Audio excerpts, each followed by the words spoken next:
Ibu bayi melaporkan penganiayaan ini ke polisi setelah video penganiayaan terhadap bayinya viral di media sosial.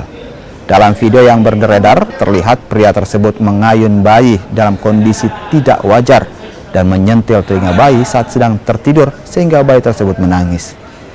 Dari hasil penyidikan polisi, penganiayaan tersebut dilakukan 1 kali di sebuah rumah dan sekali di dalam mobil.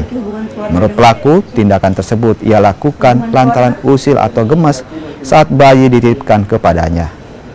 Kini pelaku terancam pidana hukuman 3 tahun penjara. Hampir setahun. Berapa lokasi aksi tak kita lakukan sama ini bayi? Satu di rumah Pak, waktu di rumah 1 kali saya gendong begini, di kos 1 kali, di mobil sentil 1 kali, sampai usil begitu karena begitu Pak.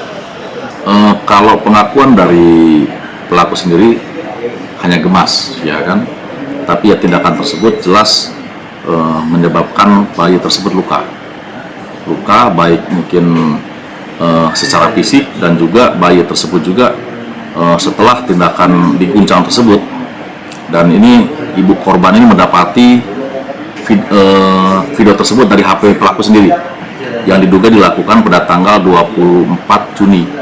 Ya, memang ada persesuaian dari ibunya korban juga bahwa setelah tanggal tersebut kerap korban sering nangis dan juga beberapa hari panas. Ya, panas karena mungkin karena bayi itu kalau sakit pasti panas. Ya.